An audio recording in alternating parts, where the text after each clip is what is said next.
만날 때까지 가만히 수동적으로 기다려야 되는 것인가? 기도하면서 그냥 버티고 견뎌야 되는 것인가? 이런 질문들 없으십니까, 여러분들? 하나님의 주권이냐 자유의지냐? 예, 이 부분 정말 중요한 주제라고 생각합니다. 오늘 본문에서는 여러분들 세 가지 동사가 나옵니다. 구하라, 찾으라, 문을 두드리라. ask, seek, knock. 다 기도에 관한 표현입니다. 그죠? 우리가 간절히 구하고 찾고 또 두드리면 하나님께서 가장 좋은 것을 주시겠다라는 기도에 관한 약속의 말씀으로 이해되는 부분입니다. 맞습니다, 여러분들? 우리가 하나님께 기도하면 하나님께서는 우리에게 가장 좋은 것을 주시는 분이십니다. 이와 같이 우리가 하나님 앞에서 기도하면 하나님께서 가장 좋은 짝을 만나게 주실 것입니다. 아멘인가요? 그런데요, 제가 나누고 싶은 부분은 이 부분입니다. 이 동사의 표현을 조금 더 집중해서 살펴보면, 자 보세요, 제가 색깔도 일부러 입혀놓았는데 점진적으로 구체적인 행동의 요구로 발전되어져 가는 것을 보게 됩니다. 다시 말해서 여러분들, 기도에서 머물 것이 아니라 보다 구체적이고 또 실제적인 행동이 요구되어진다는 것을 이 동사를 통해서 확인하게 되는 거죠. 눈을 감고 구합니다. 그럼 어떻게 합니까, 여러분들? 그 다음에는 눈을 뜨고 찾아야 된다는 거예요. 찾다가 만나고 호감이 생기고 괜찮다 싶으면 문을 두드리라는 겁니다, 여러분들. 이야, 이 깨달음 얻어야 된다고, 여러분들. 이 깨달음이 있어야지 이게 유레카구나, 그래, 가만히 있을 게 아니구나. 눈 감고 주여 보내주시옵소서. 그럼 주님께서 말씀하시니까 눈 떠라. 예, 눈 떠야죠. 이제 눈 뜨고 나면 주님께서 말씀하실 겁니다. 그래, 이제 눈 떴는데 어떻게 할까요? 찾아라. 그거 찾아서 댕겨야지. 이거 어딨노 보다가 이제 나중에 좀 괜찮다 싶으면 노크를 하라고. 네 맞나 하고 이제 확인을 해봐야 되는 거지. 네가 하나님께서 나에게 보내주신 짝이 맞냐라고 확인해 봐야 된다는 거예요. 이 동사의 구조적 발전성을 한번 확인해 보시라 이 말이에요. 이게요, 여러분들, 이게요, 우리 인생에 있어서 다양한 질문에 의한 해법, 비법이라고 생각해요. 기도만 할 것이 아니라 우리의 적극적인 움직임도 주님께서는 요구하신다. 하나님께서는 우리에게 수동적으로 가만히 머물라고 하시는 것이 아니라 적극적인 능동적인 행동을 요구하신다는 것을 기억하십시오. 자, 처음 살펴봤던 이 질문, 우리의 짝은 하나님께서 만나게 해주시는 건지 내가 찾아야 하는지에 대한 질문의 그 답을 이렇게 한번 정리해 볼게요. 나의 짝은 하나님의 뜻과 계획에 따라서 하나님께서 정해놓으신 짝을 주권적으로 만나게 하실 것이지만, 아멘, 우리는 그것을 믿고 신뢰함으로 내가 적극적으로 부단히 열심히 눈을 부릅뜨고 초집중해서 찾아 나서야 된다는 겁니다. 주님, 남자 만나고 싶어요. 여자 만나고 싶어요. 나의 배우자는 어디에 있습니까? 보여주세요. 보내주세요. 이렇게 하나님께 기도만 할 것이 아니라 내가 적극적으로 찾아 나서야 하고 또 문을 두드려야 한다라는 것입니다. 이 거룩한 긴장성은, 이 거룩한 밸런스는 여러분들 연애에서뿐만 아니라 우리의 신앙과 삶의 전 영역에서 동일하게 추구해야 되는 방향성입니다. 자, 오늘 설교 끝. 예, 정말 훌륭한 설교죠, 그죠? 요 내용을 바탕으로 오늘 좀 실제적인 이야기를 풀어가 보려고 합니다. 실제적인 연애, 이성교제에 대한 이야기를 좀 한번 구체적으로 한번 나눠보십시다. 제가 이 설교를 준비하면서, 여러분들, 이 강의를 준비하면서 인스타그램에다가 이렇게 질문을 올렸습니다. 교회 연애에 관한 질문을 마음껏 달라라고 해서, 제가 MG 목사잖아요, 그죠? MG 목사니까 이 뭐라 해야 될까? 이 인스타그램을 열심히 합니다. 그래서 인스타그램에다가 이렇게 그냥 아예 질문을 던졌어. 교회 연애에 관해서 질문 주삼용. 예제로 어떻게 하면 사모님 같은 미인을 네 얼굴을 꼬실 수 있었나요? 라고 그냥 저를 자기 비하를 하면서 이렇게 예를 들기도 했었던 거죠. 이때 수많은 질문이 왔습니다. 수백 개가 왔던 기억이 납니다. 우리 교회 청년들도 수백 명이 안 됐었는데 수백 개가 왔다는 것은 인스타 팔로우 형제자매들이 막 연락을 했다는 것이죠. 그만큼 청년들의 이 연애에 관한 관심과 고민들이 많다라는 반증인 겁니다. 인스타를 통해서 즉문즉답하듯이 간단히 대답도 했었고요, 여러분들. 또 그 현실적인 질문들을 바탕으로 오늘 강의를 디자인을 했어요. 정말 실제적인 이야기들이 좀 많이 담겨져 있을 것입니다. 자, 어떻게 하면 사모님 같은 미인은 네 얼굴을 꼬실 수 있었나요? 라는 저의 이 예를 든 질문에 이건 주님께서 하셨다. 이 시대의 홍해의 기적이다라는 대답을 내가 해야 되는데 어떤 이상한 형제가 했습니다. 예. 나쁜 놈이었어요. 그때 당시에 청년부 공동체의 찬양팀 리더 나쁜 새끼였는데요. 예, 이렇게 대답을 했었습니다. 그래서 여러분들 이런 질문도 있었습니다. 어떻게 하면 목사님 같은 분을 교회 안에서 만날 수 있나요? 자, 여러분들 못 믿기시겠지만 저 같은 사람을 좋아하는 사람도 있습니다. 그러니까 이 생긴 거 말고 너무 웃는데 지금 그러면 안 되는데 좀 뭔가 이 가정적으로 아이들 돌보고 아이들이랑 같이 지내고 하는 이런 모습들을 좋아하는 자매들도 있긴 있습니다, 여러분들. 자, 진짜 못 믿으시는 것 같은데 섭섭해지고 있습니다. 여하튼 이 받은 질문들 중에서 첫 번째로 자, 자매를 어디서 만날 수 있냐라고 하는 질문부터 소개팅을 부탁하기까지 하는 경우가 있었습니다. 이 제가 뭐 그 결혼 정보 회사 듀오도 아니고, 예? 이 뭐 저에게 소개팅을 부탁하는 경우는 좀 에바죠, 그죠? 어찌됐든 먼저 남자 여자가 만나야지 역사가 이루어집니다, 그죠? 이성 간의 교제가 시작되는 그 만남의 그 대략적인 장소는 일반적으로 학교나 직장이나 교회 아니면 소개팅이나 맞선 아니면 길거리에서, 예? 아니면 뭐 교회 안 다니는 사람들은 나이트 클럽이라든지 뭐 이런 데서 아니면 그 요즘에는 온라인상으로도 인스타그램이나 이런 부분, 더 나아가서는 소개팅 앱, 소개팅 그죠? 예? 이런 어플들을 통해서 만나게 되는 경우가 많습니다. 학교와 직장, 교회는요, 여러분들 일상형이라고 말할 수 있어요. 무슨 말이냐면 자연스러운 만남이 가능한 일상의 현장 속에서 자연스럽게 만나지는 공간이다라고 할 수 있는 것이고, 이 후자는 여러분들 이상형의 기준으로 해서 만나게 되는 공간이다라고 생각할 수 있을 것 같아요. 즉 무언가의 조건, 기준을 중심으로 한 번, 두 번 만나보고 선택을 하는 형태로 볼 수 있다 이 말입니다. 말 그대로 선을 봅니다. 소개팅을 합니다. 그러면 한 번, 두 번 보고 전문용어로 쇼부를 봐야 되는 거예요. 더 진행할지 말지를 쇼부를 봐야지 또 다른 곳을 찾아 나설 수 있는 거잖아요, 그죠? 그래서 이때 중요하게 기준되어지는 것은 이상형. 내가 가지고 있는 그 무언가 이상형적 기준. 근데 저는 여러분들 이 일상형, 즉 학교와 직장과 교회 같은 이런 일반적인 상황 속에서 자연스럽게 만나는 것을 조금 더 권장하고 추천하고 권면합니다. 왜냐면요, 그곳에서 더 그 사람, 그 됨됨이를 더 자연스럽게 확인하고 볼 수 있기 때문입니다. 그래서 여하튼 여러분들 이 교회 공동체는 특별히 저는 이 교회 공동체에서 연애를 정말 적극적으로 강조하는 이유가 무엇이냐면 이 교회 공동체만큼 자연스러운 만남이 이루어질 수 있는 장이 없기 때문입니다. 여러분들.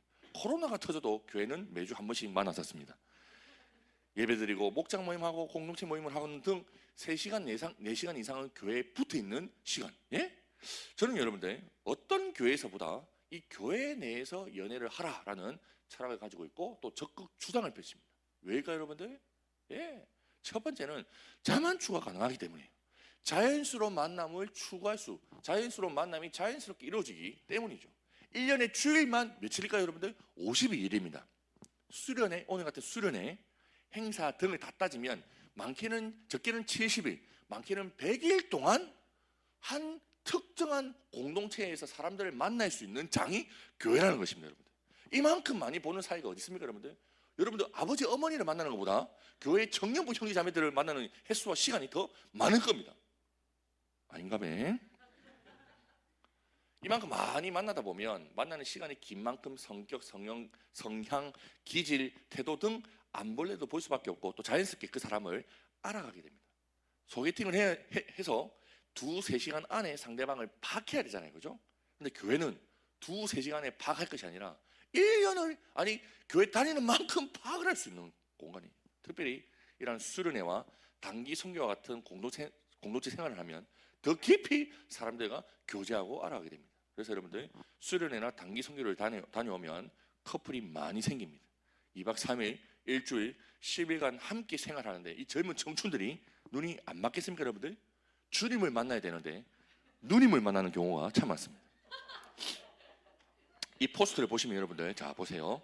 이 포스터 제가 구글링을 했어요. 구글링을 수련회 가자라고 이렇게 검색을 했단 말이에요. 그러니까 포스터 중에 이런 포스터가 떴어요. 자, 잘 보세요.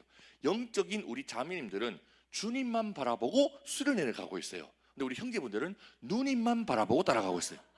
그래서 누님 말씀하시면 내가 나가리다. 예? 누님만이 내 모든 것 대신이. 예? 이런 노래 있지 않습니까? 누님 곁으로 날이 그서 이런 노래 있잖아요, 그죠? 이런 노래를 부르면서 누님 곁으로 가고자 하는 우리 형제분들의 모습들이 나타납니다. 여하튼 여러분들 자만추에 있어서 교회만큼 적소가 없습니다. 또한 무엇보다 중요한 것은 우리는 영적인 존재이기 때문에 교회 내에서 크리스천 안에서의 연애를 저는 적극 권장 지향합니다. 자, 이거 보세요. 실제적인 데이터입니다. 7년 동안 사귀었는데도 종교가 다르니까 헤어지게 된다라는 이야기입니다. 제가 청년들의 신방을 하고 또 연애 사에 대해서 물어보면 교회 안 다니는 친구들과 만나면 결과가 좋지 않다는 것을 보게 됩니다. 왜 그럴까요, 여러분들? 우리는 영적인 존재이기 때문에. 그래서 영적인 교제가 소통이 통해야 됩니다. 연애를 할 때 여러분들 영적인 교제, 신앙적인 대화가 이어지지 않는 경우에는 목에 벽이 있는 느낌을 받잖아요, 그죠? 그러면 그 관계에 무언가 답답한 뭔가 막혀 있는 느낌이 듭니다. 아무리 성격이 좋고 배려심도 좋고 좋은 사람이다 할지라도 신앙적인 대화가 주고받아지지 않으면 뭔가 부족하다라고 느껴질 거예요. 뭔가 좀 허하네라는, 이 관계성이 좀 애매하네라는 느낌을 받게 될 거예요. 왜 그렇습니까, 여러분들? 우리가 영적인 존재이기 때문입니다. 그래서 옛날 목사님들께서 신앙 안에서 연애하고 신앙 안에서 결혼하라라고 권면했던 거예요. 여러분 중에 혹시 만약 교회를 안 다니는 사람인데 진짜 사람이 좋은데 내가 이 사람을 꼭 결혼해야겠다 싶으면 그 사람이랑 사귀기 전부터 공을 들이십시오. 무슨 말이냐면 그 사람을 먼저 교회에 전도를 해놓고 세가족 교육 잘 받고 나중에 열심히 신앙생활 잘하면서 세례까지 다 받고 난 뒤에 신앙적으로 자리 잡고 성장을 돕고 난 다음에 연애를 시작을 하는 것입니다, 여러분들. 야곱도 라헬과 결혼하려고 14년이나 고생을 했었는데 여러분들 그거 못하겠습니까? 찐 사랑은 가능합니다. 못하겠죠? 그러니 교회 안에서 크리스천을 만나서 하는 게 좋을 것 같다라고 권면하는 겁니다. 그래서 특별히 여러분들 저는 특별히 신앙 안에서 교회하되 같은 교회 내에서의 연애를 저는 제 개인적인 이거는 주관이에요. 강추합니다. 한 교회에서 한 공동체에서 한 목사님의 지도하에 교제하면 같은 영성을 공유할 수 있기 때문입니다. 자, 여기도 보세요. 실제 사례들이 많잖아요. 다른 교단에 다녀가지고 신앙 색깔이 너무 달라서 고민이다라는 말이 있습니다. 자, 여기는 장로교 통합측이죠, 그죠? 그런데 장로교는 그래도 얼추 비슷합니다. 그런데 감리교, 침례교, 순복음, 장로교와 지향하는 그 교단적 색깔이랑 여러모로 다를 거예요. 여기는 나름의 그 말씀 중심으로 신앙생활을 해 나가려고 하는 그런 문화가 있다 한다면 저기 뭐라 해야 될까요? 감리교라든지 아니면 그 순복음 쪽 같은 경우는 성령을 중시하면서 이제 사역들을 펼쳐나가시죠. 그러니까 아마 뭔가 이게 안 되는 거야. 저것은 무조건 성령이 맡아가고 이것은 무조건 이 하나님의 말씀을 중심으로 가야 된다 하고. 그러니까 이게 연애를 하면서도 성령 하는 사람이 있고 성경 하는 사람이 있고. 그러니까 뭔가 좀 안 맞는 거라. 같은 신앙생활을 한다 할지라도 교단이 다르면 조금은 애로 상황이 많습니다. 무엇보다 여러분들 같은 교단이라고 할지라도 목사님, 그 목회자에 따라서 그 신앙적 색채가 많이 대비됩니다. 그래서 여러분들 교회가 다르면 신앙 안에서 만나도 다른 결의 신앙관으로 같이 충돌이 생길 것입니다. 무엇보다 여러분들 정말 이건 실질적인 이야기예요. 나중에 결혼을 하고도 누구 쪽 교회에 가서 신앙생활을 할지에 대해서도 현실적인 고민을 하게 됩니다. 누구 교회 갈래? 우리 교회 갈래? 그러다가 싸우고 제3자의 교회를 가자라고 하다가 교회를 안 가는 경우가 생깁니다. 우리는 교회 공동체에 신혼부부 형제자매들이 한 12가정 정도 됩니다. 근데 이 형제자매들 같은 경우에 보면은 누구 교회 갈래? 우리 교회 갈래? 누구 교회 한번 갔다가 안 맞는 것 같다. 우리 교회 한번 와볼래? 내가 안 맞는 것 같다. 라고 해서 우리 교회에 온 경우가 있습니다. 우리 교회에 온 경우가 있어요. 여하튼 이런 현실적인 상황들이 펼쳐진다 이 말입니다. 이처럼 한 교회에서 한 목사님의 설교를 듣고 또 나누면서 동일한 영성을 공유하며 신앙적 가치관을 형성해 나가는 것이 얼마나 중요한지 모릅니다. 그래서 저는 여러분들이 자, 이건 진짜 제 개인적인 그 주관이에요. 그러니까 동의 안 하셔도 됩니다, 여러분 교회 내에서 연애해서 여러분 교회의 집사님이 되기를 간절히 축복합니다. 이 이야기는 담임 목사님이 좋아하실 메시지입니다. 장로님 집사님들도 좋아하시는 메시지겠죠. 여러분들 얼굴 표정들은 우리 교회에는 연애할 형제 자매가 없네요라는 표현도 있습니다. 예, 하여튼 이건 그냥 제 개인적인 주관입니다. 여하튼 무엇보다 교회 내에서의 연애를 제가 예찬하는 이유가 무엇이냐면 거룩한 부담감을 가지고 연애를 하게 된다라는 점입니다. 우리는 무엇을 하든지 하나님의 영광을 위하여 살아야 하는 존재입니다. 즉 연애를 해도 신앙 안에서 연애를 하면 하나님의 영광을 위하여 해야 된다는 거룩한 부담이 생겨지겠죠. 그래서 교회 내에서 연애를 하면 조심스럽고 신중하고 진지할 수밖에 없는 것입니다. 자, 그렇다면 반대로 교회 내에서 연애를 왜 우리는 주저하고 안 하려고 할까요? 연애할 때 그 단점, 걱정과 염려의 지점을 한번 살펴보십시오. 첫 번째, 공동체에 피해를 끼치는 경우가 있기 때문입니다. 예를 들면 공동체보다 연인 우선주의 성향으로 인해 가지고 또 둘의 그 감정적 기류의 영향으로 인해서 여러 이런 문제들이 생깁니다. 고래 싸움에 새우 등 터지죠, 그죠? 공동체 내에서 연인들이 싸우고 나면 그 미묘한 감정선들이 다 보입니다. 야, 그렇죠, 그죠? 딱 보인다고. 야, 자들 싸웠네. 이야, 힘드네. 우리가 왜 쟤들 눈치 봐야 되지? 이런 느낌도 있을 테고, 그죠? 그 감정선에 주위 사람들이 엄청나게 영향을 받습니다. 이처럼 여러분들 커플들이 공동체에서 괜한 피해를 끼치는 경우가 있기 때문에 그래서 교회 내에서 연애를 안 하려고 하는 경향이 있습니다. 자, 이에 대해서 제가 곧바로 제안을 하겠습니다. 교회 내에서는 여러분들 연인에서 지체로의 스탠스 전환이 필요합니다. 이건 이제 제가 나중에 후반부에 조금 더 구체적으로 다루도록 하겠습니다. 실제적으로는 여러분들 소그룹 및 사역팀에서 별도로 움직이도록 하고 또 배치하고 조정하는 게 저 나름의 그 룰인 것 같아요. 같은 한 목장 내에서 형제자매가 연애를 하게 되면 저는 웬만하면 그 목장 내에 있는 형제자매들을 좀 분리시켜주는 게 좋다라고 생각합니다. 그래야지 그 감정선이 그 공동체, 그 소그룹 안에서 영향을 미치지 못하기 때문이죠. 자, 그리고 무엇보다 교회 내에서 연애를 하게 꺼리는 이유는 여러분들 헤어지면 둘 중에 한 명은 떠나야 된다라는 그런 암묵적인 관례가 있기 때문입니다. 실제 사례도 여기 있습니다, 여러분들. 연애를 하다가 헤어졌는데 불편해서 이제 교회 다니기 힘들다는 거예요. 불편해서. 곧바로 제안하겠습니다, 여러분들. 헤어질 것 생각하고 연애를 시작하면 되겠습니까? 헤어지지 않을 것 같이 교제를 시작해야 되겠죠. 다시 말해서 여러분들, 연애의 시작을 신중하게 진지하게 스타트해야 된다는 것입니다. 자, 질문입니다. 헤어지지 않으려면 어떻게 해야 될까요? 결혼하면 되는 겁니다.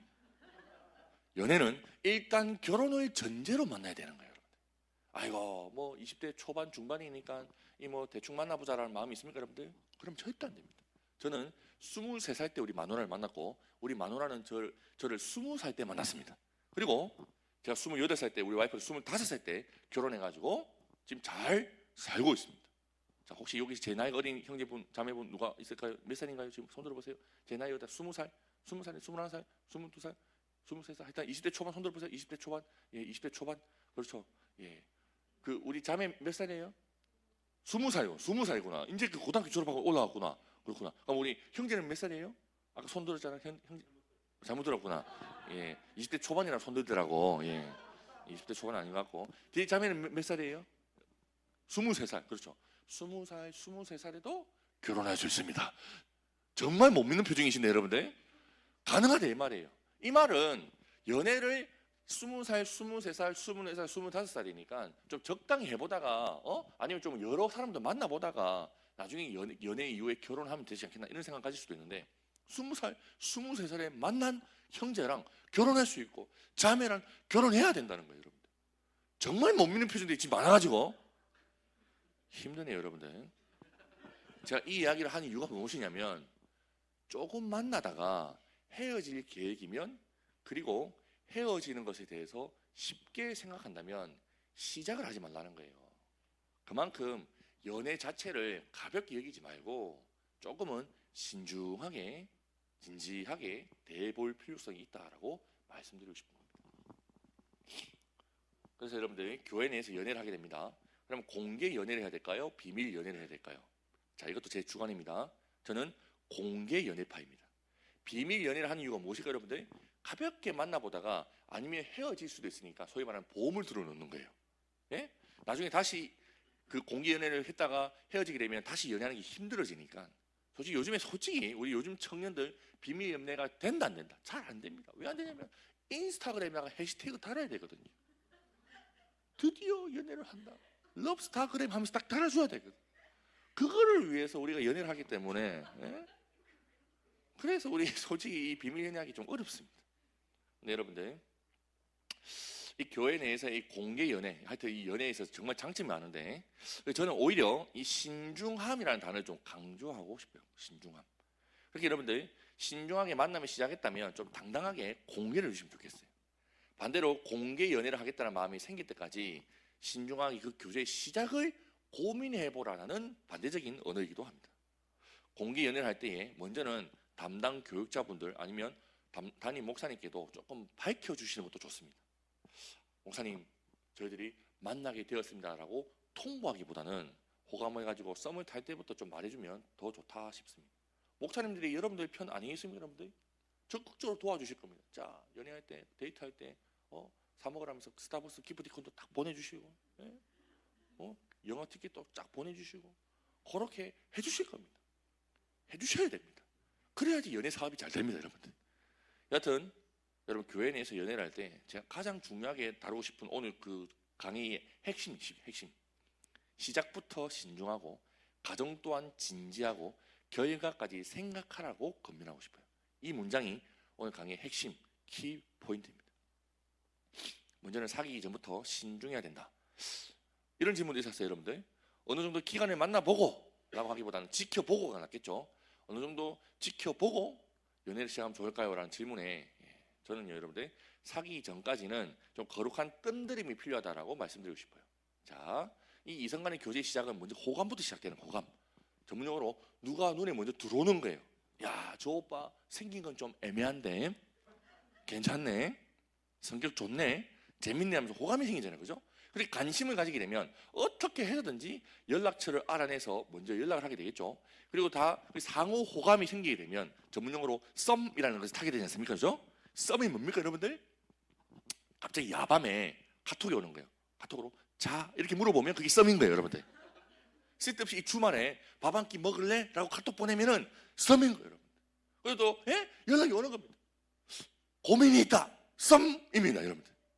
그 뭔가 이런 이 연락을 주고받다가 이 카톡이나 이 DM이 끊어지지 않고 일주일, 이주일이 계속 지속되는 상황이 있습니다. 잘 때에도 잘 자라, 일어나면 일어났냐, 그 다음에 계속 이 카톡이 DM이 끊어지지 않는 경우를 썸의 가능성으로 봐야 되는 겁니다. 경험이 없나? 공감을 못하네.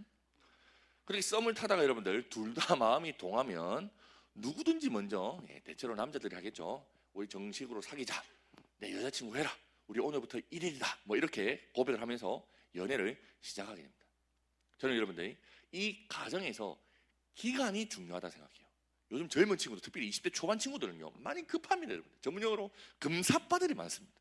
누가 눈에 들어와요? 그러면 이틀 3일 정도 지켜보다가 바로 DM 보냅니다. 그리고 썸도 한 일주일 밤새 연락 주고받고 밥 먹고 놀고 하다가 바로 사귀자 해봅니다. 그럼 어떻게 될까요, 여러분들? 빨리 심하게 하게 됩니다. 왜요? 이 친구가 얘가 어떤 애인지를 모르는데 이틀 3일 일주일 사이 그 사람 어떻게 다 파악할 수 있겠어요? 그러니까 전문용어로 그런 가정도 없이 그냥 눈 뒤집어져 가지고 뒤집힌 대로 막 들이대고 연애해보다가 헤어진다 이 말이에요. 저는 최소 한 2, 3개월 정도는 좀 뒤에서 좀 지켜보는 시간이 좀 필요하다 생각해요. 괜찮은 사람 같다라고 생각하면 연락도 해보고 또 데이트도 한 번, 두 번 해보고 그렇게 한 달 정도는 구체적으로 알아보고 연애를 할지 말지를 결정하는 게 좋다라고 생각합니다. 그만큼 제가 이를 통해서 강조하고 싶은 부분이 무엇이냐면 시작부터 신중하라는 겁니다. 금사빠가 아니고 거룩한 뜸들임, 이게 연애 전에 가장 중요한 과제라고 생각합니다. 자, 여러분들 이제 좀 제 이야기를 좀 해야겠죠, 그죠? 제 이야기를 해야지 좀 신뢰도가 좀 쌓일 거예요, 그죠? 제가 이거 준비하면서 싸이월드까지 열어놨습니다. 저랑 와이프는 싸이월드실에서 연애를 했었거든요. 정말 열심히 준비했어요. 어떻게 하면 우리 마누라 같이 이쁜 여자를 이렇게 생긴 사람이 꼬실 수 있었는지를 이야기해봐야 되겠죠. 지금도 우리 마누라 참 예쁜데 그때 처음 만나서 정말 예뻤습니다. 이건 저희 마누라 20대 초반 그 시절, 저희 고신대학교에서 제일 예쁜 여자였습니다.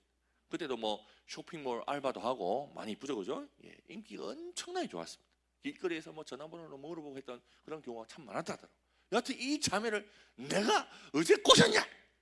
이게 이제 어떻게 보면 우리 형제분들에게 있어서는 가장 탑픽이 되는 거예요, 지금.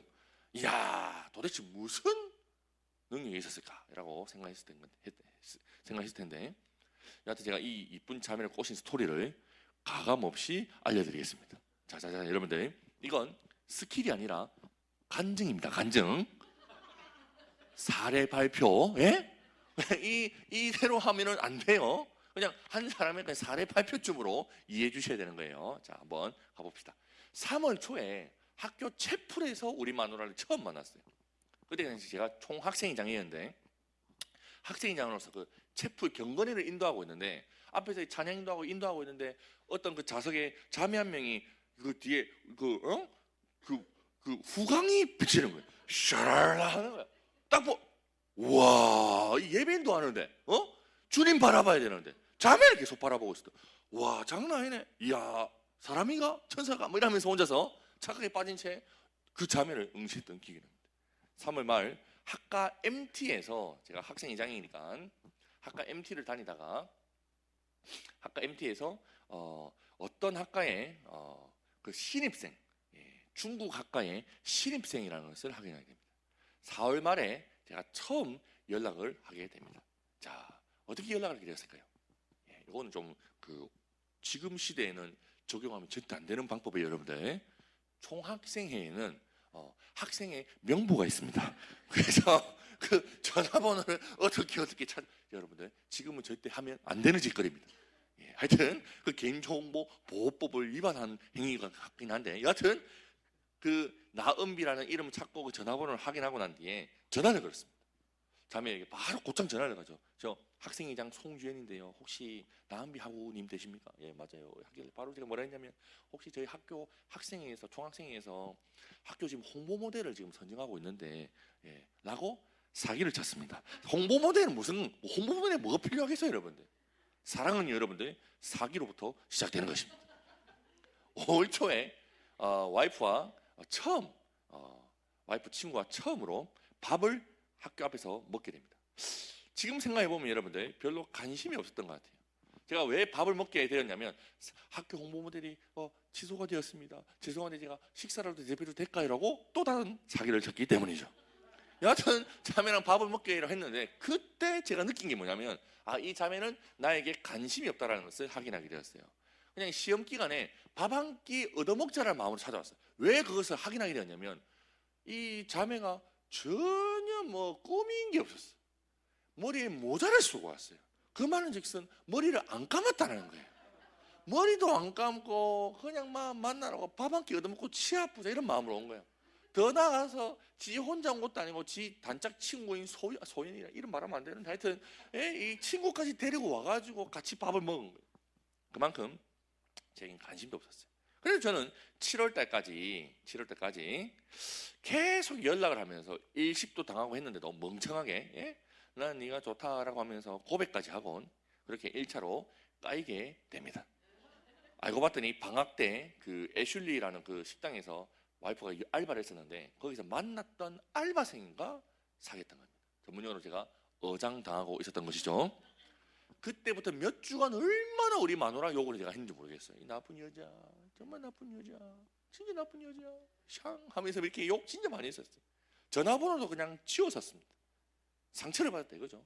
그러다가 9월 초에 2학기를 개강하면서 학교에서 지나가다가 다시 우연찮게 만나게 되었어요. 저는 그냥 이 마음이 상한 상태니까 그냥 보고 쌩까고 지나갔었는데 마누라한테 먼저 연락이 왔습니다. 잘 지냈어 용 하고 문자가 왔더라고요. 이 전화번호를 지웠는데도 전화번호도 기억이 나고 이 친구의 말투도 생각이 나는 거예요. 잘 지냈어 용 형 이게 이제 마누라 그 말투가 딱 정확하게 기억나는 거지. 여러분, 제가 당일에 곧바로 답을 했을까요? 안 했을까요? 하면 안 돼요, 여러분들. 당일날 바로 답하는 건 안 된다고. 그때 제가 싸이월드 등으로 뒷주사를 들어갔습니다. 뒷주사를 막 들어가 봤더니 여러분들 혹시 기억하실지 모르겠지만 그때 당시 네이트온이라는 그 메신저를 사용했거든. 그 네이트온 앞에다가 프로필 같은 거 프로필 명을 써놨잖아요, 그죠? 거기서 유추할 수 있어요. 야가 지금도 계속 연애를 하고 있는지 아니면 심하게 했는지 확인할 수 있는데 그 만났던 그 남친이랑 심하게 했다는 것을 확인하고 언제 욕했냐는 듯이 다시 좋다고 연락하기 시작했어요. 제가 어제가 아니라 이 강의를 준비하기 전에 와이프에게 물어봤어요. 은비야, 그때 왜 나한테 먼저 문자를 보냈냐? 잘 지냈어? 용 하고 문자 보냈냐? 라고 물어봤더니 재밌는 대답을 해주십니다. 남친도 헤어졌겠다. 자기 좋다고 그렇게 따라다니는 사람이 괜히 생각이 나더라는 겁니다. 더 정확하게 말하면 심심했다고 합니다. 그냥 심심해서 잘 지냈어? 용 했는데 거기에 멍청한 물고기가 미끼를 물어버린 거예요. 그렇게 9월 24일 아직도 선명하게 기억하는데 여러분들 부산의 서면이라는 곳에서 첫 데이트를 했어요. 3D 영화도 보고 첫 데이트 때 저희들은 삼겹살을 구워 먹었습니다. 그때 편지도 써가고 또 제가 말을 또 잘하니까 여러분들 전문용어로 이빨을 열심히 털었죠. 그랬더니 막 웃겨주고 또 신앙적인 이야기도 하다 보니까 이 와이프가 이 은비 자매가 마음이 열리기 시작했던 겁니다. 그때부터 미친놈같이 들이기 시작했습니다. 문자도 하고 밤늦게까지 전화도 하고 도서관에 공부한다라는 거 첩보를 듣게 되면 뛰어가가지고 아니 옆자리에 앉아가지고 공부 잘 돼요 이런 이야기도 하고 막 들이대면서 썸을 탔던 거죠. 제주도에 졸업여행 다녀오면서 테디베어 박물관에서 엄청난 곰돌이를 사갖고 갖다 바치기도 하고 그때부터는 전문용어로 신천지 같이 산 옮기기 전략을 펼치기 시작했어요. 이 무슨 말이냐면 친구, 부모님, 지인 등을 다 구워 삶아가지고 내 편으로 다 이미 먼저 포교를 하고 그 다음 마누라에게 짠 하고 들이댔던 거죠. 그렇게 10월 25일 정식적으로 연애를 시작하게 됩니다. 여러분 재밌죠, 그죠? 제 이야기를 통해서 제가 하고 싶은 말이 무엇이냐? 호감, 즉 짝사랑에서 썸, 이 상호 소통까지 6개월이 걸렸고 썸을 한 2개월 가까이 탔다는 거예요. 여러분 썸 탈 때가 제일 재밌습니다. 그냥 좀 썸을 길게 가지라고. 그만큼 정식적으로 연애를 시작하기 전부터 뜸을 들이라는 것입니다. 이 거룩한 뜸들임이 있어야 연애를 넘어서 가지고 결혼까지 갈 성공 확률이 높아진다는 것. 이상 사례 발표였습니다. 사례 발표였습니다. 부끄러우시면 여러분들 제가 첫 데이트를 기억하면서 사이버에 올렸던 글입니다. 그때 참 싱그러웠던 시간이었습니다. 20대 때 나름 싱그러웠죠, 그죠? 저도 좀 나름 그때는 좀 사람같이 생겼었네요, 그죠? 제가 이벤트의 달인인데요, 여러분들. 이런 스킬은 자세하게 가르쳐주면 여자들은 눈만 높아지고 남자들은 더 힘들어질 테니까 생략하도록 하고 또 제가 이 프로포즈를 정말 로맨틱하게 했거든요, 여러분들. 이건 다음에 결혼 특강을 불러주시면 나누는 걸로 하겠습니다. 여하튼 다시 정리하면 연애를 하기 전에 이 지켜보고 알아가는 시간을 좀 길게 가지라고 권면하고 싶습니다. 2개월, 3개월 곱하기 2를 해도 됩니다, 여러분들. 뜸을 들이고 시작부터 신중하라는 것입니다, 여러분들. 왜냐하면 크리스천 연애의 목적은 여러분들 엔조이가 아니라 에너 유니티. 다시 말해서 여러분들 가볍게 만나고 즐기는 데 목적이 있는 것이 아니라 둘이 하나 되어 한 몸을 이루는 결혼이 최종 목적지가 되기 때문입니다. 여러분 이것이 연애의 목적이에요. 이 분명한 목적지를 향한 출발이 아니라 그냥 호르몬적 영향에 의해서 정서적인 외로움에 의해서 그렇게 본능에 충실한 연애가 되면 안 된다 이 말입니다. 그래서 시작부터 신중하라는 것입니다. 그렇게 신중하게 시작하게 되었다면 웬만하면 비밀 연애를 하기보다는 공개 연애를 하십시오. 그만큼 당당하게 책임감 있는 태도를 보이라는 것입니다. 목사님과 공동체의 축복을 받으면서 지지를 받으면서 연애를 시작하면 좋겠다 이 말입니다. 그래야 연애를 하는 그 연인들도 거룩한 책임감을 가지고 연애를 할 수 있지 않겠냐라는 것이죠. 그렇게 교회 내에서 연애를 시작하면 자, 재밌습니까 여러분들? 좀 잘 따라오고 있어요? 아이고 역시나 그 1등 강사입니다. 감사합니다. 제가 잠시 왜 끊었냐면 제가 이 아이패드가 배터리가 지금 왔다 갔다 해가지고 보조 배터리만 살짝 끼워놓고 좀 이어갈게요. 그게 낫겠죠, 그죠? 잠시만 한 1분만 기다려주세요.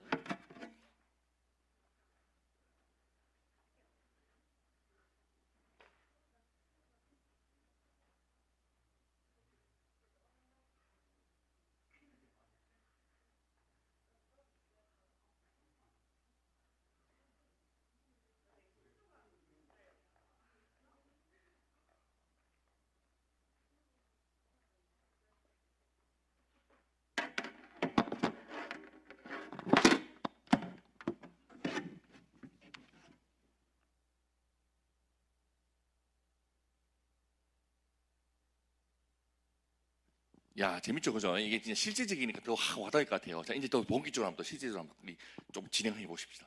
그렇게 교회 내에서 연애 시작하면 무엇을 하든지 하나님의 영광을 위하여서, 그죠? 교회 밖의 연애와는 좀 다른 연애를 좀 했으면 좋겠다 싶습니다. 서도의 여러분들, 영적인 소통을 위해서 교회 내에서 연애를 해야 된다라고 말했는데, 근데 교회 내에서 만나도 그냥 세상 사람들과 별반 다를 바 없이 교제하는 경우가 참 많습니다. 밥 먹고 카페 가고 영화 보고 노래방 가고 맛집 탐방하고. 그럼 여러분들, 교회 안 다니는 사람이랑 만나는 건 뭐가 차이가 있겠습니까, 여러분들? 우리 임상 실험 결과, 와이프랑 저의 임상 실험 결과에 의하면 말씀을 나누는 연애만큼 행복한 연애가 없습니다, 여러분들. 행복하고 의미 있고 영광스럽고 아름답고 건설적인 연애입니다. 이건 여러분들 제가 싸이월드에 올렸던 얘기인데요. 그대로 한번 읽어볼게요. 우리는 하나님의 말씀을 묵상하고 또 그 은혜를 나누며 연애를 합니다. 서로에게 도전받고 서로를 격려하는, 서로를 위해 손잡고 기도하는 큐티 연애. 하나님이 함께 하시니 참 행복하고 즐거웠습니다. 큐티 나눔을 하다 보면 서로의 하나님으로 인해서 눈가에 촉촉한 눈물이 고인다죠. 함께 하나님의 말씀을 묵상하고 또 각자의 하나님을 고백하는 귀한 시간. 아, 너무 감사하고 행복합니다. 함께 신앙을 향유할 수 있으면 이렇게 즐겁다니. 큐티를 하고 또 은혜를 나누다 보면 자연스레 대화 주제는 깊어지고 건설적인 대화를 하게 된다. 하나님과 함께하는 깊은 교제에 이 시간은 우리를 하나 되게 한다. 함께 하나님의 말씀을 나누면서 같은 삶의 가치관을 정립한다. 여러분들도 소그룹 모임을 하면서 말씀의 은혜를 나눌 때 나름 진지해지지 않습니까, 여러분들? 일주일 중에 그래도 제일 진지한 대화를 하게 되는 때가 언제입니까, 여러분들? 교회에서 말씀 안에서의 교제를 나눌 때, 영적인 대화를 나눌 때 가장 진지해집니다. 우리 하나님의 말씀을 통해서요, 자신의 과거와 현재와 미래를 돌아보고 또 조망하고 또 그 은혜를 나누다 보니까 진지하고도 깊은 대화가 이루어질 수밖에 없는 것입니다. 무엇보다 여러분들, 이 말씀 묵상 연애의 가장 큰 강점이 무엇이냐면 동일한 말씀을 묵상하고 또 그 내용을 곱씹고 나누다 보면 말씀을 통해서 인생을 바라보고 추구하는 가치관, 세계관이 하나를 이루어가는 것을 보게 됩니다. 그래서 여러분들, 이 시간은 우리를 하나 되게 하는 에너 유니티가 되는 시간이 되는 것이죠. 두 번째, 저는 이웃을 사랑하라라는, 이웃을 사랑하는 연애를 하라고 도전하고 싶습니다. 제가 25살 때 책을 한 권 냈습니다. 25 미친 나눔으로 세상을 바꾸다, 이렇게 책을 냈었는데 그 책 안에 저희들 연애 이야기도 썼던 기억이 납니다. 파트 2의 나눔 데이트, 크리스천 연애의 새로운 패러다임 제시하자, 이런 거창한 표를 걸고 글을 썼었는데 여러분들, 독거 노인분들, 노숙인분 등 소외인 이웃들과 함께 했던 나눔 연애 이야기를 일기 형식으로 썼던 기억이 납니다. 저도 이렇게 글을 썼던 기억이 나죠. 크리스천이면 좀 다르게 연애해보자. 그냥 동일한, 넌 크리스천이랑 동일한 연애하지 말고 좀 새로운 연애, 평범한 연애 말고 좀 특별한 연애, 이웃들과 함께 사랑하는 연애, 그런 연애해보자 라는 마음들을 담아내었던 책 글귀입니다. 그래서 저희들은 연애를 할 때 재미난 공식을 세우고 연애를 시작했습니다. 1 더하기 1은 3 이랬더니 어떤 초딩님이 선생님은 연애할 때부터 아를 낳았습니까? 라고 하시던데, 그게 아닙니다, 여러분들. 나와 너 그리고 하나님, 나와 너 그리고 이웃, 함께 사랑하자는 뜻이에요. 그래서 함께 하나님을 사랑하기 위해서 하나님의 말씀을 나누고 함께 이웃을 사랑하기 위해서 달동네를 찾아다니며 부산역을 찾아다니며 이웃들을 사랑하며 섬기며 연애를 했던 것입니다. 여러분, 우리 그리스도인들은요, 연애하는 가정 또한 진지해야 됩니다. 좀 달라야 합니다. 재밌는 에피소드들이 있는데 제가 한 가지만 좀 이야기를 해볼까 합니다. 길 가다 보면 할머니들이 이 길가에서 그 요즘은 잘 안 보이긴 하는데 뭐 시장이나 이렇게 근처에 가면 할머니들이 그 야채랑 그 채소 똑같은 거들 하여튼 뭐 야채랑 과일 같은 거 내다 파시는 분들 계시잖아요, 그죠? 그런 분들이 계시는데 언젠가 딱 길을 걷는데 할머니 한 분이 이렇게 그 초록색깔 그 호박을 팔고 계시는 겁니다. 그래서 할머니께서 호박을 팔고 계시길래 할머니, 아이고 이 호박 팔고 계시네, 오늘 막 이 호박 2덩이 좀 주실랍니까 하면서 그때 데이트하려고 데이트하려고 이제 가지고 있었던 돈 5만 원을 할머니 손에 쥐어드리면서 할머니 오늘 맛있는 거 사드세요라고 전해드리겠던 기억이 나요. 5만 원 주고 커플 티나 커플 반지는 아니더라도 이 뭐 다양한 뭐 커플 아이템을 맞출 수도 있는데 저희들은 커플 호박을 맞췄던 기억이 납니다. 이걸 들고 지하철역에서 들고 다니는데, 그때 지하철역에서 찍었던 사진이에요. 저게 들고 다니는데 사람들이 미친 사람으로 봤겠죠. 근데 저희들은 행복했어요. 우리들만의 추억인 거죠. 이런 무언가의 연애 활동들을 해보라는 것입니다. 한 달에 한두 번씩 저희들은 정기적으로 나눔 데이트를 하면서 독거노인 어르신들을 찾아뵙고, 또 노숙인분들을 섬기고, 또 보육시설에 있는 친구들을 섬기고, 무엇보다 여러분들 연애하다 보면 기념일들이 생기잖아요. 그죠? 100일, 뭐 1주년, 아니면 양쪽 생일들이 생기잖아요. 그죠? 그때마다 저희들은 돈을 모아가지고 우리끼리 선물을 주고받기보다는 이웃들을 섬기는 일들을 함께 해왔었습니다. 많은 분들이 물어봅니다. 목사님은 사모님이 언제 어떤 계기로 평생을 함께 해야 되는 사람으로 여겨졌습니까? 어떤 계기로 결혼을 결심하게 되셨습니까? 라고 묻는 거죠. 제가 언젠가 싸이월드에 써놓았던 일기인데요. 어떤 한 할머니, 우리 독거노인 할머니 댁에 방문했을 때 그 할머니와 같이 교제하는 자매의 모습을 보고 전문용어로 진짜 완전히 반해버렸습니다. 할머니 댁 같은 경우는 할머니가 90이 넘으신 독거노인 어르신이었기 때문에 집이 정말 엉망이었어요. 그 엉망이 집에 아무 일도 없다는 듯이 그냥 앉아가지고 같이 청소도 하고, 또 할머니께 식사 대접하겠다라고 하면 주방도 진짜 설거지도 안 돼 있어가지고 정말 엉망인데 다 깨끗하게 설거지를 하면서 할머니에게 오리고기나 뭐 이런 걸 구워가지고 대접하는 모습을 보면서, 이야,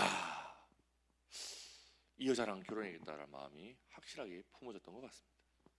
저는 여러분들에게 이렇게 함께 이웃을 섬기는 일을 해보라고 말씀드리고 싶습니다. 거기서 그 사람이 더 잘 보입니다. 우리끼리 연애하기보다는 타인을 섬기고 타인을 대할 때에 더 자연스러운 본 모습이 나타납니다. 그리고 여러분들, 우리는 결혼해서 우리끼리 잘 먹고 잘 살 사람들이 아니잖아요. 그죠? 결혼해가지고 니나 내랑만 평생 잘 먹고 잘 살자 이런 주의입니까 여러분들? 아닙니다. 그거 아닙니다. 우리 그리스도인들은 결혼해서 우리끼리만 잘 먹고 잘 살 사람들이 아니라 하나님 나라를 함께 섬길 사람들입니다. 그러니 평생의 동력자로서의 준비를 연애할 때부터 해야 된다는 것이죠. 이렇게 저희들은 5년 6년 동안 함께 말씀도 나누고 이웃들을 섬기다 보니까 우리의 삶의 가치관이, 우리가 바라보는 것이 하나가 되어갔습니다. 그래서 결혼식을 올리며 아프리카 우간다에 학교를 세워서 지금까지 사역을 해나갈 수 있게 된 거예요. 목사님 사모님은 어쩌다가 아프리카 학교를 세우게 되셨습니까? 라고 물으실 때 제가 할 수 있는 답은, 연애할 때부터 이러한 연애를 해왔고 지향하다 보니 저희들이 동일한 목적과 동일한 꿈을 꾸게 되더라고요 라고 답할 수밖에 없는 것 같아요. 여러분, 교회 다니는 사람만 만나지 말고 말씀 나누고 이웃을 섬기면서 연애해 보십시오. 그때 에너 유니티 하나가 될 것입니다. 자, 지금까지 또 너무 은혜롭게 왔으니까 또 현실적인 이야기 좀 해봐야 되죠. 그죠? 저희가 안 싸울 것 같이 생겼나 본데, 연애할 때도 많이 싸우고 또 결혼하고도 종종 싸웁니다. 이제는 우리 하연이 하린이 이 딸들이 말립니다. 아빠 엄마 그만 싸우라고 막 이렇게 하기도 하죠. 뭐 때문에 싸우는지도 궁금하죠 여러분들? 똑같습니다. 진짜 별거 아닌 것부터 다양합니다. 자, 문제를 하나 낼게요. 자, 산후조리원 스토리입니다. 와이프가 우리 셋째 하늘이를 1년 반 전에 낳고 산후조리원에 있을 때였습니다. 와이프가 이렇게 카톡이 왔던 거예요. 오빠, 이 마사지 산후 관리해 주는 거 마사지 쌤들 있잖아요. 그죠? 마사지 쌤이 붓기 많이 빠졌대라고 이렇게 카톡이 온 겁니다. 제가 그래서 대답을 했죠. 어제 봤는데 날씬해졌더라 했더니 그 다음에 댓글, 그 다음에 우리 와이프의 반응이 어땠을지 여러분 유추해 보시기 바랍니다. 뭐라고 대답했을까요 여러분들? 원래는 안 날씬했니? 라고 답이 왔더라고요.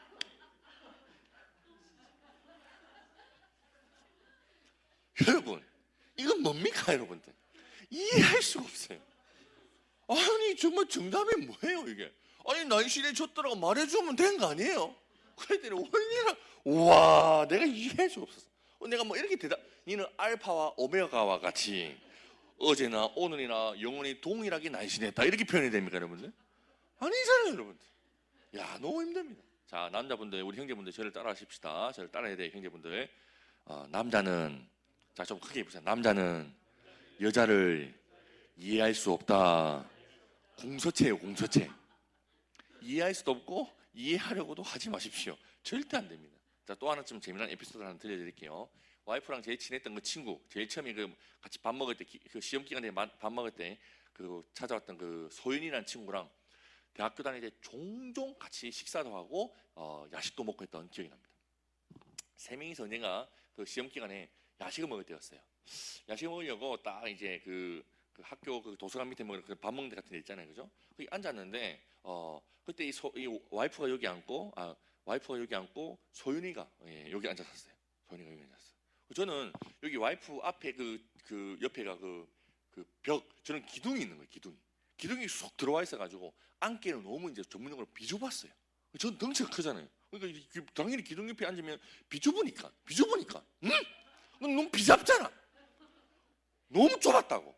그래서 그냥 아무 생각 없이 그냥 비좁아서 소윤이 그냥 앞에 자리에 그냥 앉아섰어요.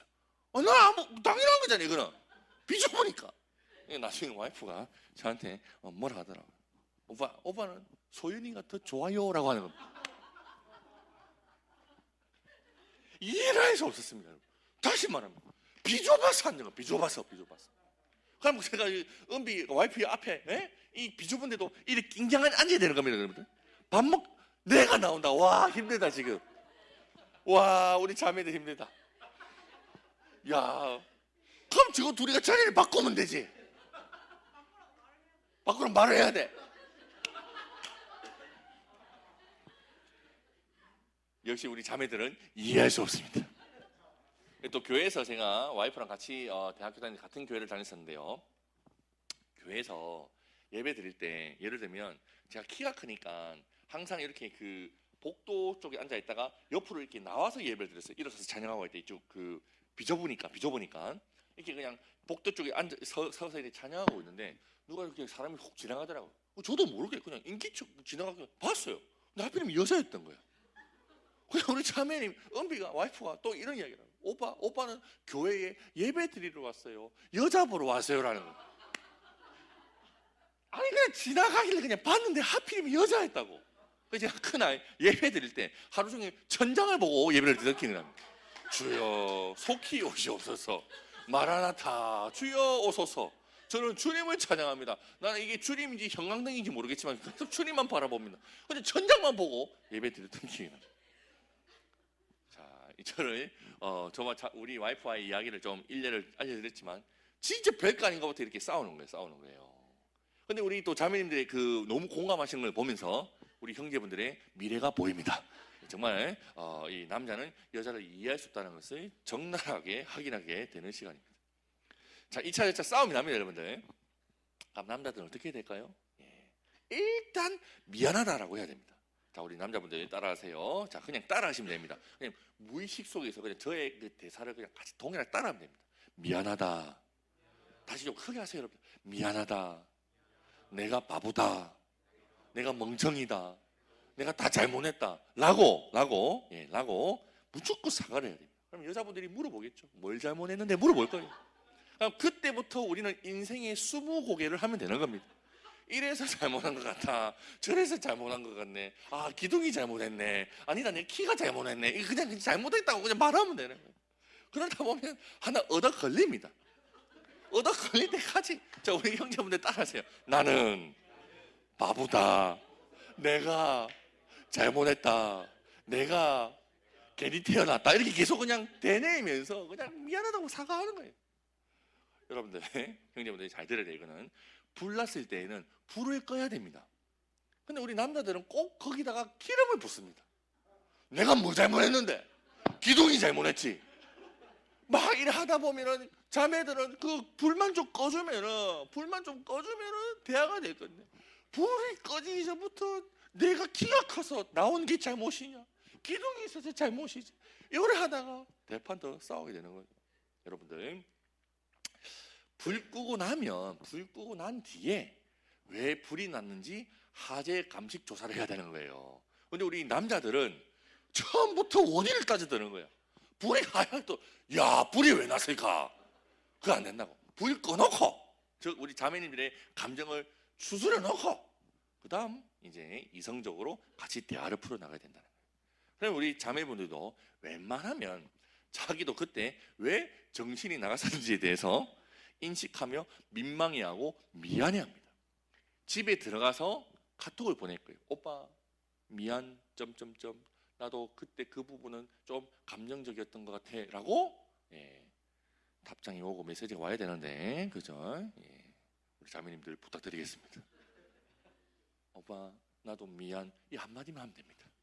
우리 형제들은 멍청해서 그냥 그거는 그냥 그대로 받아들여요. 아 미안하구나. 안 미안해도 돼. 쏘올릴수록 오빠 미안 한마디 하면 풀려. 그죠? 그것도 안 풀리나?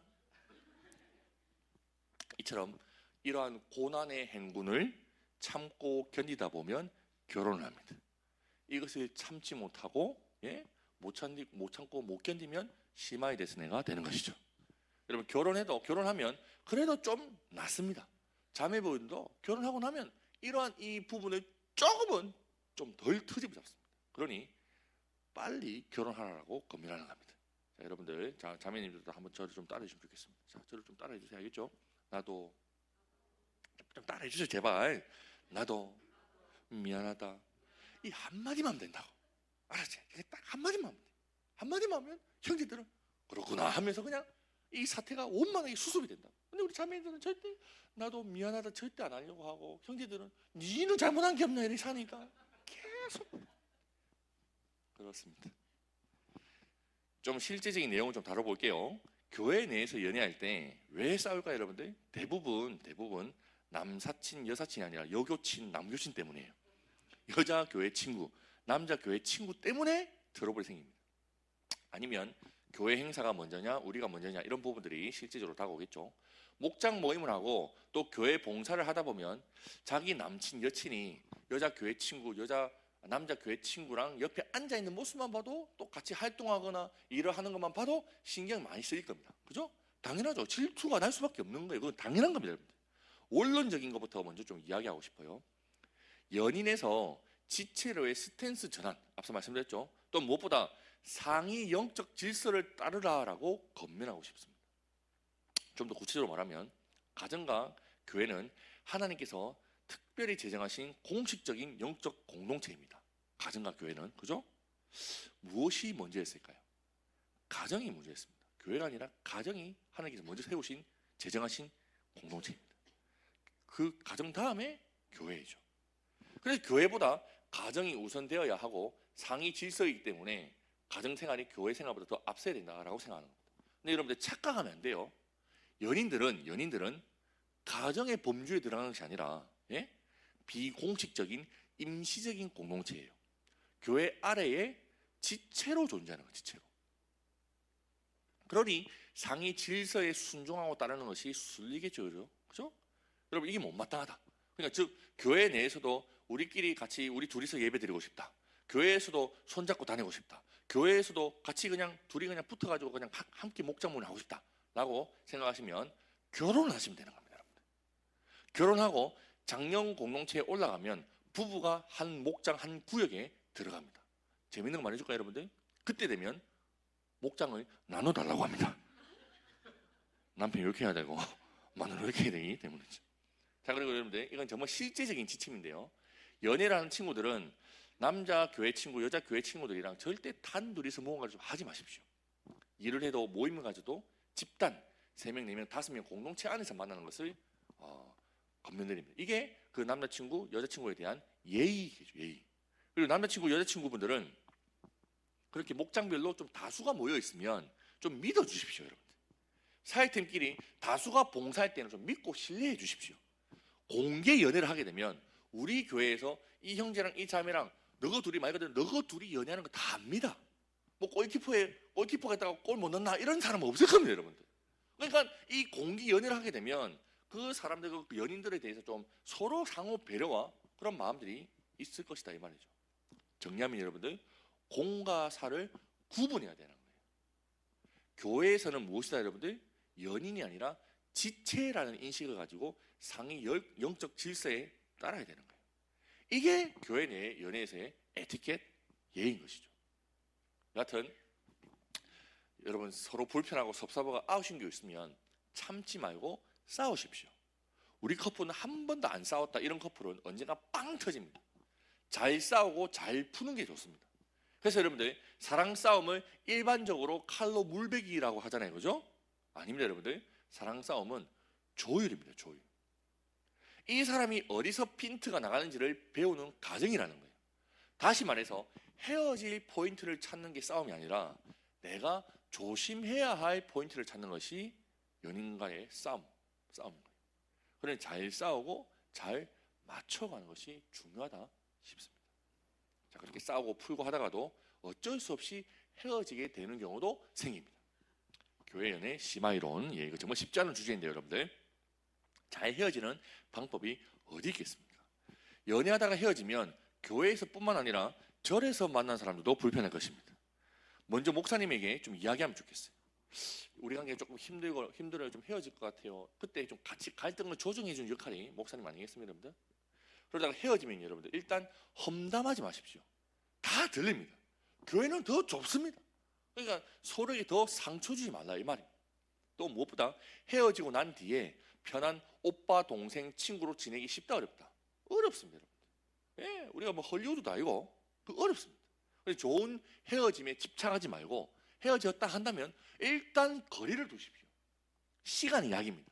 서로 시간적, 정서적 거리를 두고 감정의 여운을 잠재워야 되는 것이죠.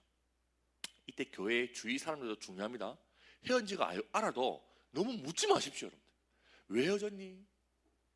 내 그럴 줄 알았다. 걔는 그런 애였어. 이거 하지 말라고 여러분들. 편들지 말라 이 말이에요. 그냥 잠잠히 있어줘야 됩니다. 그리고 마치 헤어지지 않을 것 같이 연애를 해야 하지만 헤어질 수 있음도 기억하면서 인지하면서 조심해서 연애해야 되는 겁니다. 다시 말해 결과까지 생각하여 신중하게 시작해야 되고 가정 또한 조심해야 한다라는 것입니다. 자, 정말 그 사실적인 데이터로 말씀드릴게요. 솔직히 헤어지면 왜 교회를 떠나는 줄 아십니까, 여러분들? 성관계 때문에 떠납니다. 안 그렇겠습니까, 여러분들? 너무 팩트 폭행을 했나요? 사실 몸을 썩지 않으면 헤어져도 그래도 볼 수 있습니다. 그런데 몸을 썩고 그 사람의 알몸을 다 봤던 사이가 교회 내에서 봉사하고 또 다른 사람 앞에서 무언가 행동들, 그 모습들을 보일 때 좀 가식적으로 위선적으로 보이기 마련인 겁니다. 이처럼 연애를 하면서 여러분들 이 스킨십에 대해서도 큰 고민이 될 거예요. 스킨십의 한계는 어디까지인가?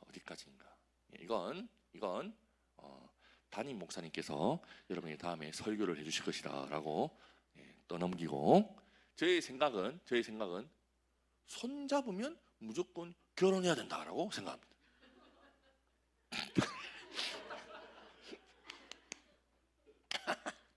야, 내가 말한 것도 너무했네. 미안합니다. 그 정도로 내가 하고자 하는 이야기가 뭐냐면 그 정도로 신중하고 진지하고 조심스럽게 이 가정을 밟아가라 이 말이에요. 여러분들 손 잡으면 결혼해야 된다는 인식을 가지고 담임 목사님께 한번 여쭤보십시오. 담임 목사님의 기준이 있으시겠죠. 근데 여러분들도 솔직히 말하면 알잖아요. 내 마음의 양심, 하나님께서 성령께서 주신 그 마음의 양심과 그 기준, 가치관이 있어요. 그냥 그것을 넘어서면 안 돼요. 넘어서면 헤어지고 나면 그 상처와 그 진통이 더 깊어지고 아파집니다. 그 부분을 좀 염두에 두고 연애를 하시면 좋겠다 싶습니다. 여러분들 헤어지고 난 뒤에 곧바로 연애를 시작하지 마십시오. 이것은 여러분들 외로움 중독입니다. 한승 연애 절대 금지입니다, 여러분들. 요즘에 또 대도 안 하는 텔레비 프로그램에 뭐 한승 뭐 그런 거 있죠, 그죠? 그런 거 보니까 더 우리가 자극적으로 아이고 뭐 한승이 되는 갑네 생각하는데 안 됩니다, 여러분들. 최소 6개월에서 12개월 후에 해야 됩니다. 홀로 시간을 좀 가지면서 마음을 추스를 시간이 필요합니다. 나뿐만 아니라 상대방도 마음 추스를 시간이 필요하고 그 공동체 모두가 함께 받아들이고 용납할 수 있는 시간이 필요하다 이 말이에요. 홀로 있는 시간, 자신을 돌아보면서 자기 개발을 해야 됩니다.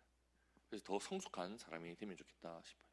그래서 제가 청년부나 저희 교회, 우리는 교회에서 연애에 대한 기회를 교회 내에서 연애를 할 때 기회를 저는 한 2번으로 정했습니다. 한 번만 하라는 교회도 있던데 여러분들. 그럼 어떻게 결혼합니까 여러분들?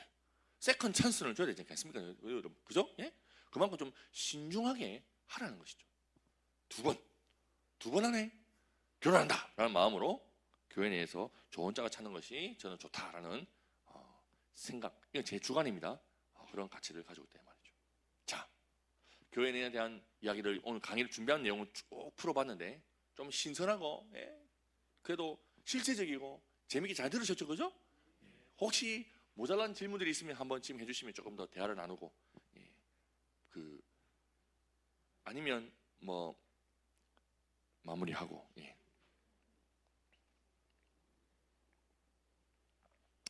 얼굴 표정들이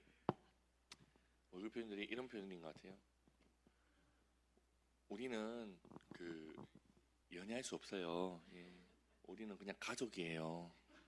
그래서 we are the family. 그러니까 우리는 가족이니까 우리 사이에서는 목사님이 한 이야기가 좀 적용되기 어려울 것 같아요라는 표현들도 있으시고 또 거기다가 그래서 우리가 너무 서로가 친하고 잘 알고 있는 사이라 가지고 이렇게 손들고 연애에 대한 질문하기도 좀 부끄러워요라는 반응들도 있으신 것 같아요.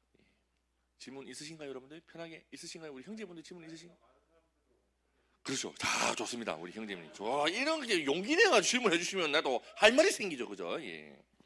근데 솔직히 말하면 오늘 이 강의는 교회 내에서 연애하면 좋겠다라는 제 생각이 조금 들어있는 저의 어떻게 보면 가치관이나 목회 철학이 담겨져 있는 내용이긴 한데 실제 사례들을 요즘 제가 많이 바로 보고 있어요. 우리는 교회라는 교회 공동체를 개척했잖아요. 그죠? 개척을 하고서 신혼부부가 지금 12가정이나 있습니다. 12가정 중에 제가 말했던 이 데이트대로 한 교회에서 아니면 어떤 한 선교단체에서 만나서 연애를 하고 결혼까지 하는 커플도 있고 소개팅을 해서 서로를 봐서 연애를 해서 결혼까지 하게 되는 경우도 있더라고요. 근데 요즘에 정말 재미난 데이트들이 많이 등장했습니다. 우리 교회 12커플 중에서 세 커플이 또 곧 3월 달에 결혼하게 되는 커플이 또 있는데 총 한 3커플, 4커플이 어떻게 만나가지고 결혼하게 된 줄 아십니까 여러분들? 소개팅 앱으로 만나가지고 결혼하게 됐어요. 근데 소개팅 앱도 기독교 그 회사가 있어요. 뭐 크리스천 메이트인가 뭐 이런 게 있어요. 지금 뭐 PPL 하는 거 아닙니다, 여러분들. 하여튼 그런 앱이 있는데 거기서 뭐 교회라든지 교단이라든지 뭐 신앙 뭐 세례 연수라든지 뭐 이런 거 있지 않습니까? 이런 데이터들을 기입하게 하고 일반 뭐 다른 일반적인 소개팅 앱이랑 좀 비슷하긴 하지만 서로 상호 썸이 이제 되면 만날 수 있도록 메신저를 열어준대요. 그 메신저를 열어주면 연락 주고받다가 나중에 카톡으로 연락 주고받다가 우리 한번 밥 한 끼 먹을래 해서 밥 한 끼 먹고 대화를 좀 나누다가 괜찮니 하면서 결혼하게 된 커플이 우리 교회에도 벌써 3커플이 있더라고요. 저는 이 소개팅 앱이라고 할까요? 이런 기독교 단체에서 운영하는 이 매칭 어플 같은 경우를 한번 시도해보는 것도 저는 좋다고 생각합니다. 왜냐하면 우리 교회에 데이터가 있으니까. 근데 보면 너무 잘 맞아, 커플들이. 너무 잘 맞고 지금 잘 살고 있어요. 좀 도움이 됐는지 모르겠습니다, 형제님. 도움이 안 됐습니까? 도움이 안 됐던. 그렇습니다. 제가 뭐 적적 박사가 아니니까. 근데 우리 나이가 조금 들어가면서 형제님들, 자매님들이 더 조심스러워지고 신중해지잖아요, 그죠? 그래서 이 만남들을 시도하는 것 자체가 좀 본인에게도 좀 부담을 느끼는 경우도 좀 있는 것 같아요. 근데 오늘 말씀처럼 그럼에도 구하고 찾고 문을 두드리는 이 적극적인 행동은 좀 우리에게 좀 있으면 좋지 않겠나라는 생각이 듭니다. 사실 저는 좀 이건 또 제 개인적인 생각인데 하나님께서 특별히 연애와 이 결혼에 있어서만큼은 우리에게 자유의지를 정말 엄청난 자유의지를 우리에게 주셨다 생각해요. 솔직히 말씀드리면 제가 우리 와이프를 기도하고 만났을까요? 아니면 내 마음대로 좋아서 만났을까요? 후자입니다, 여러분들.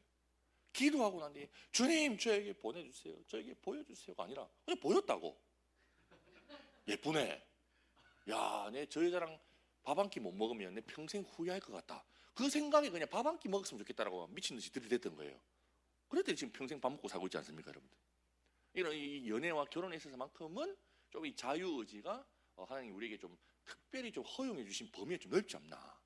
자유의지를 가지고 열심히 적극적으로 문을 두드리고 찾아 나서다가 그때 만나가 대화를 나눌 때에 가치관이 한 방향성으로 모아지게 되면 하나님께서 우리를 짝지어 주신 만남이구나라는 것을 좀 확인하게 되는 그런 절차가 있지 않나 싶어요. 또 혹시 또 질문 있으신가요? 없죠, 그죠? 지금 보니까 용기를 내기가 좀 어려우신 것 같습니다.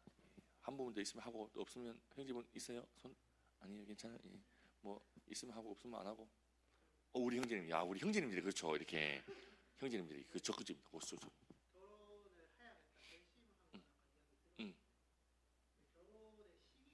그래서 준비가 돼야 된다.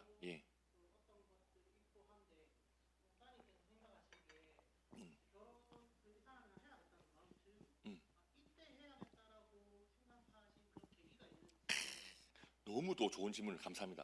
이것도 제가 우리 청년들, 우리 신혼부부들을 만나면 항상 또 해주는 그 후속 프로그램이 있어요. 제가 후속 상담이 있는데 뭐냐면 아파트 전세 얻는 대출 실행 프로그램을 제가 소개를 해줍니다. 그러니까 우리 일반적으로 이런 일반적인 생각이 있단 말이야. 진짜 현실적인 거 이거는. 우리 형제 자매님들이 결혼해가지고 전문용어로 신혼집은 차려야 되잖아, 그죠? 신혼집은 얻어야 되는데 일반적으로 세상에서 말하는 그 신혼집의 기준은 아파트를 내가 매매를 하든지 아니면 아파트를 구해가지고 살 수 있는 정도가 되면은 결혼할 준비가 되었다라고 생각하게 되는 것 같아요. 요즘 세대들은, 요즘 젊은 세대들은, 그죠? 그런데 이렇게 보면 될 것 같아요. 요즘에 원룸에 사는 우리 자취생들 많죠? 자취생들 요즘 한 달에 한 얼마 나갑니까, 여러분들? 한 50만 원 나가죠?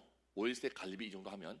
자, 보증금 1000에 50, 야, 이거 너무 적나라하게 나가는데, 이거 내 비법이 나가는데 괜찮은가 모르겠네. 자, 1000에 50이에요, 그죠? 일반적으로 원룸에 살 때, 한 사람이 살 때 1000에 50 산단 말이에요.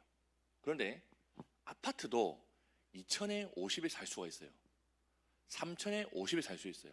이 말이 무슨 말이냐면, 이 원룸 같은 경우는 일단 월세 개념이잖아요. 월세 개념. 보증금 1000만 원에다가 50만 원 달달이 내면서 사는 구조예요. 근데 방 한 칸에 살아요. 그때 어떤 마음 들어요? 와, 50만 원 주고 살기에는 너무 좀 아깝다는 느낌이 들 거예요. 수도권 같은 경우는 방 한 칸 원룸이나 오피스텔 살면 월세로 내면 1000에 70이에요. 1000에 80이에요. 너무 아깝다는 생각하죠. 만나고 맨날 이야기하는 누구들이 빨리 결혼해라. 둘이 지금 돈 얼마 정도 모았노?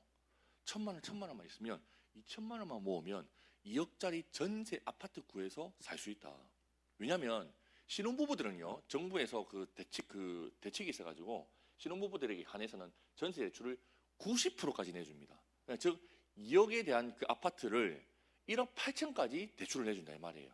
그다음에 2천만 원만 있으면 1억 8천짜리 2억짜리 아파트 전세를 얻고 거기에 대한 대출 이자금을 지금은 금리가 좀 올라가지고 3% 4% 정도 되잖아요, 그죠? 그런데 신혼부부들한테는 또 정부에서 지원하는 사업이 있습니다, 여러분들. 버팀목 전세 자금 대출이라는 게 있어요. 그거 대출 받으면 금리가 4% 5%가 아니라 1% 2%예요. 저랑 와이프가 지금 얼마 내고 살고 있는지 아십니까, 여러분들? 지금 아파트 2천만 원, 3천만 원 정도 아파트 그 전세 그 보증금 우리 현찰을 넣어놓고 대출을 2억 정도 받았어요. 그리고 지금 그 30평 조금 넘는 아파트에 25만 원 내고 지금 살고 있어요. 이자로 25만 원 내고 살고 있다. 버팀목 전세 자금 대출을 통해서. 그러면 생각을 해봐라고. 1000에 50 원룸에 살래? 1000에 70 오피스텔에 살래? 아니면 2000에 25 아파트 살래 하면 여러분 뭐 선택할까요? 뭐 선택할까? 아파트 살아야지. 그러려면 둘이서 합해야 되는 거야. 그래서 내가 빨리 결혼하라는 거지. 둘이서 합하면 법적으로 혼인신고를 한 그 기일로부터 7년 동안은 신혼부부로 봐요. 신혼부부로. 그 7년 동안은 이런 혜택을 보면서 살 수 있다 이 말이에요. 그러니까 여러분들 결혼하기 전에 우리 형제분이 딱 질문을 했는데 진짜 현실적으로 이야기하면 결혼 언제 할 수 있습니까? 라고 물어보면 둘이서 돈 모아가지고 2천만 원 있으면 결혼해라 라고 좀 말할 수 있을 것 같아요. 2천만 원 있으면 2억짜리 아파트 전세 얻어서 살 수 있다 이 말이에요. 3천만 원 있으면 3억짜리 아파트 전세 얻어가지고 살 수 있다 이 말이에요. 이 개념이 잡히면 청년들이 조금 두려움이 덜해지는 것 같아요. 아이고 내가 돈이 없는데 목사님 내가 지금 돈 1000만 원밖에 없는데 2천만 원도 없는데 어떻게 제가 결혼을 살 수 있겠습니까?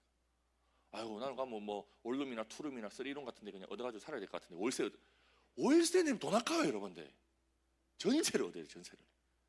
이상 전세 신학 특강 권위자인 송주연 목사였습니다. 예.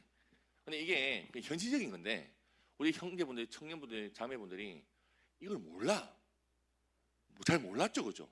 이런 상황을 잘 모르기 때문에 지금 두려워하고 염려하는 거란 말이에요. 신혼부부들, 특별히 요즘에는 정부에서 워낙 애를 안 낳으니까 정부에서 최근에 대책을 내는 게 뭐냐면 애 낳으면 임신하면 1%대로 그냥 대출해 준다는 거예요. 1%대로.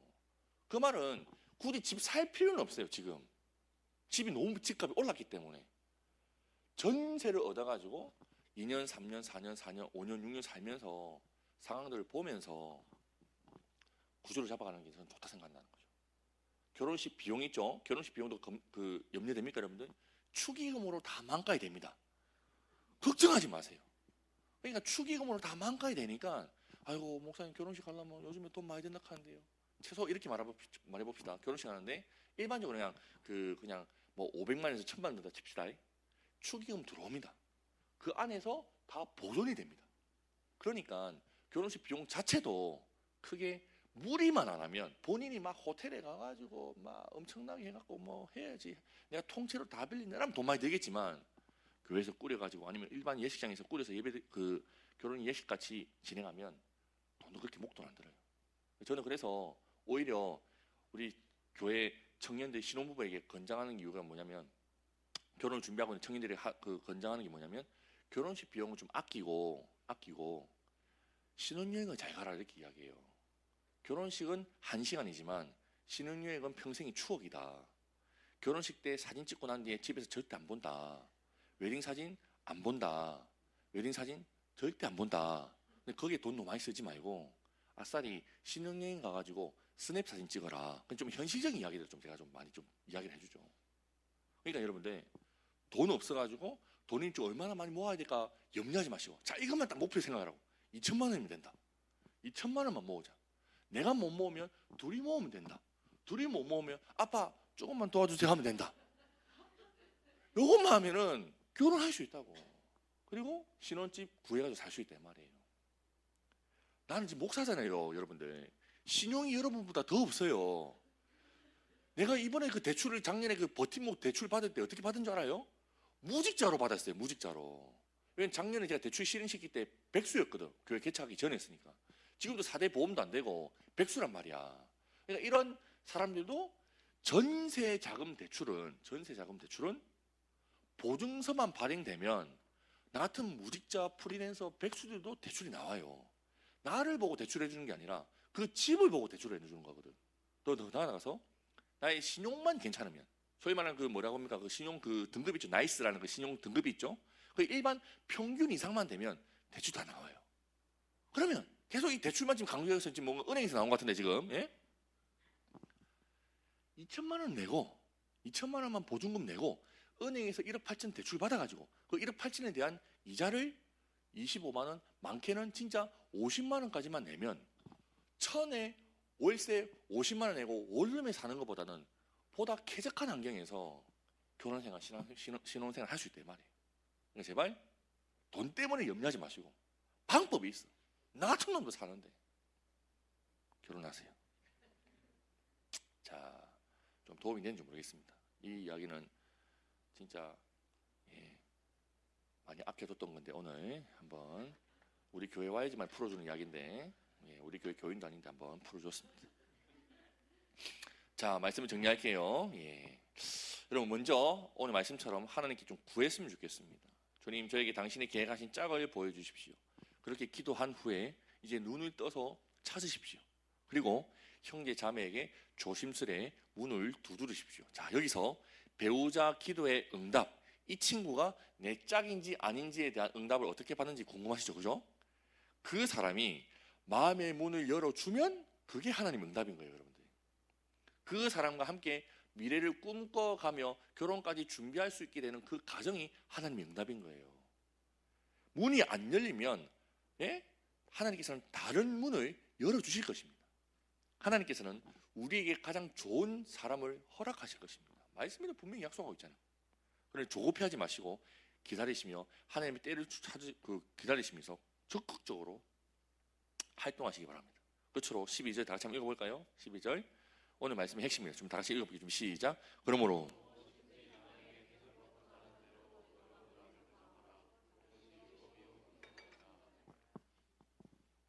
오늘 말씀의 핵심입니다, 여러분들. 오늘 강의의 요약이죠. 대접받고자 하는 대로 너희도 대접하라. 기독교의 황금률입니다. 가는 사랑이 있으면 오는 사랑도 있어야겠죠, 그죠? 받는 사랑이 있으면 주는 사랑도 있어야 되는 겁니다. 여러분들, 남자친구, 여자친구에게 여러분이 원하는 대로, 기대하는 대로, 요구하는 대로 여러분도 그렇게 하시기 바랍니다. 사랑은요, 여러분들, 상호 화답입니다. 화답. 청년이요, 교회에서 교회 사람과 교회 사람답게 연애하십시오. 그리고 집사 되십시오. 예. 강의를 마치겠습니다. 감사합니다. 예, 도움이 되는지 모르겠습니다. 네. 이상 끝. 이제 그다음 진행하십시오. 예.